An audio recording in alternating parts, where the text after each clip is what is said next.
Hello students, आप सभी का स्वागत है। आज हम सब वृत्तांत लेखन करेंगे। आप जानते हैं वृत्तांत लेखन यह हिंदी का एक महत्वपूर्ण प्रश्न होता है। उपयोजित लेखन में 5 मार्क के लिए यह कंपलसरी क्वेश्चन होता है और यह बच्चों को बहुत ही आराम से, बहुत अच्छे से, आसानी से आ सकता है।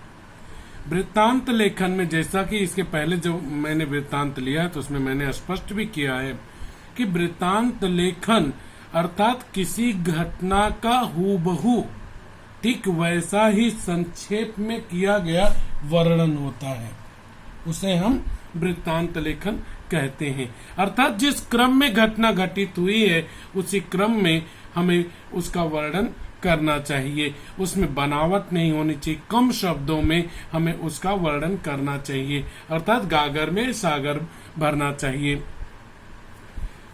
इसमें दूसरी चीज हमें ध्यान रखना चाहिए कि किस स्थान पर घटना हुई, उसका आयोजक कौन था, किस दिनांक को घटना हुई, मतलब कार्यक्रम हुआ, समारोह हुआ, साथ में ही अध्यक्ष या अतिथि कौन थे, किसने उनका स्वागत किया, साथ ही साथ में किस तरह स्वागत किया, कितने बजे कार्यक्रम समारोह आयोजित किया गया, किस जगह पर किया गया, कौन कौन उसमें सम्मिलित हुआ, कौन कौन से उसमें कार्यक्रम हुए। उसके बाद में भाषण किन लोगों ने दिया, भाषण में संक्षेप में बताइए कि क्या कुछ उन्होंने कहा, अपने मनोगत में क्या बताया। यह भी अंतिम में बताइए कि कार्यक्रम कितने बजे खत्म हुआ, समाप्त हुआ और किसने जो है आभार प्रकट किया, धन्यवाद अब किसने किया। अब शुरुआत करते हैं, पहले प्रश्न को देखते हैं। प्रश्न कुछ इस तरह से आपको मिलेगा। प्रगति विद्यालय अमरावती में मनाए गए वार्षिकोत्सव समारोह, अर्थात जिसे आप चाहे इस नाम से पूछा जाए या इस नाम से, पुरस्कार वितरण समारोह या फिर पारितोषिक वितरण समारोह, तीनों का मतलब एक ही है। ये बात अपने जेहन में सभी विद्यार्थियों को रखना है। हाँ, वार्षिकोत्सव यह बड़ा है, इसमें बहुत सारी चीजें हो जाती हैं कि नृत्य हो जाते हैं, गीत संगीत होते हैं, साथ में पुरस्कार अर्थात पारितोषिक भी वितरित किया जाता है। लेकिन अगर पुरस्कार वितरण या पारितोषिक वितरण पूछा जाता है तो भी आप वार्षिकोत्सव समारोह का वृत्तांत लिख सकते हैं। यह बात ध्यान रखिएगा। वार्षिकोत्सव को अंग्रेजी में आप एनुअल फंक्शन के नाम से जानते हैं। हर विद्यार्थी इसके लिए लालायित होता है। पुरस्कार आप जानते ही हैं, इनाम। इनाम किस चीज के लिए होता है, अर्थात विद्यार्थियों ने अच्छा कार्य किया होगा, प्रथम द्वितीय तृतीय स्थान प्राप्त किए होंगे अलग अलग कार्यों में, उसके लिए उनका पुरस्कार, उनको पुरस्कृत किया जाता है। पारितोषिक का अर्थ भी होता है पुरस्कार। इंग्लिश में, अंग्रेजी में इसे प्राइज डिस्ट्रीब्यूशन के नाम से आप जानते हैं। तो वार्षिकोत्सव समारोह अर्थात पुरस्कार वितरण समारोह या फिर कहे पारितोषिक वितरण समारोह का 60 से 80 शब्दों में वृत्तांत लेखन कीजिए। तो विषय हमें मिल गया कि वृत्तांत किस पर लिखना है। वृत्तांत में स्थल मतलब किस स्थान पर यह कार्यक्रम हुआ, काल अर्थात कौन सी तारीख को कितने बजे यह कार्यक्रम हुआ और कितने बजे खत्म हुआ, वह घटना अर्थात क्या क्या कार्यक्रम हुआ उसका उल्लेख करना अनिवार्य है। ये बात मैं पहले भी आपको बता चुका हूं। इसी प्रश्न को कुछ इस तरह से संजाल में भी पूछा जा सकता है। निम्नलिखित जानकारी के आधार पर 60 से 80 शब्दों में वृत्तांत लेखन कीजिए। 5 मार्क का बोर्ड एग्जाम का फिक्स क्वेश्चन है और ऐसे प्रश्न अक्सर बोर्ड में पूछे जाते हैं।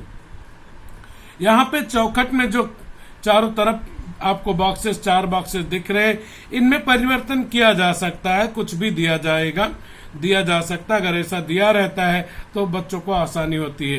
तो पारितोषिक वितरण समारोह, जिसे आप पुरस्कार वितरण समारोह भी कहें या वार्षिकोत्सव समारोह कहें, तो यह विषय हो गया कि समारोह कौन सा, कार्यक्रम कौन सा।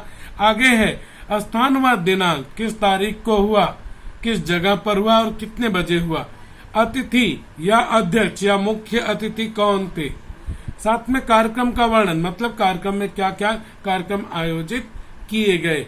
समापन, अंत कैसे हुआ, किस तरह से इस कार्यक्रम का पटाक्षेप हुआ, किस तरह से इस कार्यक्रम का अंत हुआ, उसका वर्णन इन 4 बातों को करना।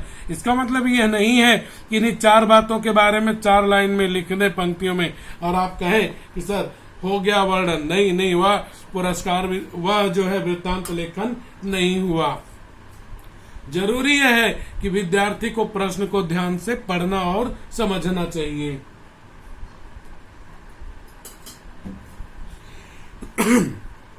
अब इसके आधार पर हम लोग वृत्तांत लेखन करेंगे। चूंकि पहले आप पढ़ चुके हैं इसलिए मैं जल्दी जल्दी करूंगा। सबसे पहले हमें यहाँ पे शुरुआत में बीचों बीच इस तरफ भी जगह छूटी हो मार्जिन से और इधर भी लगभग उतनी जगह हो, कार्यक्रम का नाम लिखना चाहिए, समारोह का नाम लिखना चाहिए। जैसे यहाँ पे था पारितोषिक वितरण समारोह। अब यह ना हो कि यहाँ पुरस्कार वितरण समारोह दिया हो तो आप हेडिंग चेंज कर लें कि सर ने बताया था। नहीं भाई, तब वही लिखना है। या फिर वहां पर दिया हो वार्षिकोत्सव समारोह तो वहां पे हेडिंग भी आपकी वही होनी है जो प्रश्न में दिया हो। यह हेडिंग आपको प्रश्न से मिलेगी। तो जैसा मैंने बताया कि बीचों बीच होनी चाहिए, बीचों बीच आप लिखें। हेडिंग डालने के बाद अंडरलाइन करें, उसका सौंदर्य बढ़ेगा। फिर उसी के नीचे कार्यालय प्रतिनिधि द्वारा। बच्चे इसमें बहुत गलती करते हैं, ध्यान रखिए कि यह महत्वपूर्ण होता है। First impression is the last impression, पहला प्रभाव आखिरी होता है। आपने अच्छी शुरुआत नहीं की, वेल बिगेन हाफ डन कहा जाता है। अच्छी शुरुआत आपने नहीं की, आपके मार्क यहीं से कटने शुरू हो जाएंगे। तो कार्यालय प्रतिनिधि द्वारा यहाँ मात्राओं की कोई मिस्टेक, कोई गलती त्रुटि नहीं करनी है। पहला पैराग्राफ लेंगे तो वहां पे सबसे पहले आप बताएंगे कि किस तारीख को हुआ। जैसे यहाँ बताया गया दिनांक 28 जनवरी 2020।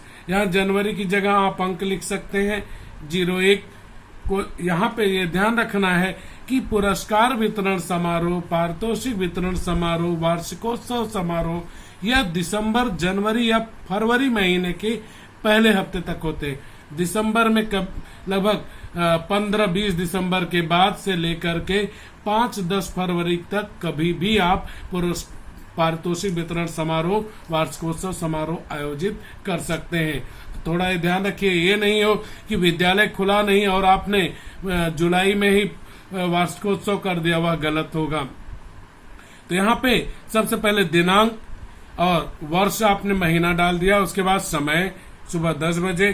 फिर किस जगह पर, किस विद्यालय में, तो विद्यालय का नाम हमने लिखा या प्रश्न से लेना है, अपने मन से नहीं। मेरे प्रश्न में प्रगति विद्यालय था, मैंने प्रगति विद्यालय लिया।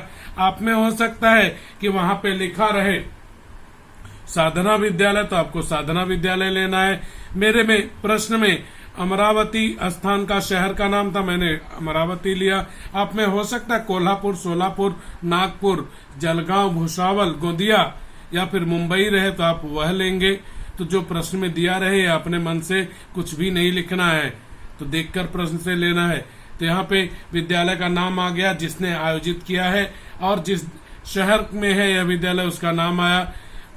कार्यक्रम का नाम, जिस कार्यक्रम का आयोजन किया गया है, वार्षिकोत्सव समारोह। अब यहाँ पर तीनों को मैंने एक रूप में लिया है तो तीनों की बारी बारी से यहाँ पे बारी बारी से वर्णन होना था, नहीं तो गड़बड़ हो जाती। तो यहाँ पर अगर मैं वार्षिकोत्सव समारोह लिखूंगा तो यहाँ पे भी वही लिखना है। पारितोषिक वितरण समारोह था तो मैं यहाँ पे पारितोषिक वितरण समारोह लिखूं, ऐसा होना चाहिए। कार्यक्रम का नाम लिखेंगे, धूमधाम से मनाया गया। अब उसके मुख्य अतिथि या उसके अध्यक्ष कौन थे, अतिथि कौन थे, तो वह हम लोगों ने लिख लिया, श्री अन्ना हजारे जी थे। स्वागत किसने किया, किस व्यक्ति ने किया और कैसे किया, तो यहाँ पे लिखा विद्यालय के मुख्याध्यापक जी ने किया। उनका नाम क्या था, राकेश वर्मा जी। और कैसे किया, पुष्प गुच्छ देकर के अतिथि जी का स्वागत किया। ये पहला पैराग्राफ 3-4 पंक्तियों का हुआ आपका। अब दूसरा पैराग्राफ जो महत्वपूर्ण है, यह ऊपर का पैराग्राफ, यह सिर है, तो यह पूरा का पूरा हृदय और पेट है, ध्यान रखेंगे। यह बहुत महत्वपूर्ण होना चाहिए। जैसे आप जानते हैं आपका हृदय आप इसी में होता है, आपके लीवर इसी में है, किडनी इसी में है, पाचन तंत्र इसी में है, पेट में ही होते हैं, बीच के भाग में जो है शरीर में, वैसे सेकंड पैराग्राफ में ही पूरा का पूरा वृत्तांत समाहित होता है। यहाँ पे कार्यक्रम कहाँ आयोजित किया गया? सभागृह मतलब हॉल में किया गया। अब साथ ही साथ यह भी बताइए कि उसको सजाया गया था। अतिथि जी ने किस तरह से कार्यक्रम की शुरुआत की, वो उसका वर्णन किया गया कि प्रतिमा के समक्ष दीप प्रज्वलित किया और विद्यालय के मुख्य अध्यापक जी ने प्रतिमा पर माल्यार्पण किया। इसके बाद देव वंदना, आप जानते होंगे कि माँ सरस्वती की वंदना गाई जाती है, तो देव वंदना की गई और कार्यक्रम का श्री गणेश हुआ। श्री गणेश होना यह मुहावरा है, अर्थात कार्यक्रम का शुभारंभ हुआ। आगे इस कार्यक्रम में कौन लोग सम्मिलित हुए उसका वर्णन किया गया है यहाँ पर, और कि विद्यालय के शिक्षक, शिक्षकेतर कर्मचारी मतलब नॉन टीचिंग स्टाफ, जो प्यून है, क्लर्क हैं, उनको शिक्षकेतर कर्मचारी कहते हैं, और विद्यालय के जो बच्चे थे 8वीं 10वीं तक वो सभी रहे। साथ में ही पिछले वर्ष, अब जो भी पिछला वर्ष रहे, जैसे मैंने मार्च 2019 लिखा है, एसएससी बोर्ड परीक्षा अर्थात 10वीं बोर्ड परीक्षा में विशेष श्रेणी का मतलब होता है जिन विद्यार्थियों ने 75% या उससे ज्यादा का अंक हासिल किया है, वे सभी विशेष श्रेणी में आते हैं। तो ऐसे विशेष श्रेणी वाले विद्यार्थियों को वहां पर विद्यार्थी उसमें सम्मिलित हुए। विद्यालय के प्रबंधक जी ने अतिथि जी का संक्षिप्त में परिचय दिया और साथ में अध्यक्ष जो विद्यालय के थे उन्होंने विद्यालय में जो जो कार्यक्रम आयोजित किए जाते हैं समय समय पर उनके बारे में भी उन्होंने बताया। विवरण देना मतलब संक्षेप में बताया।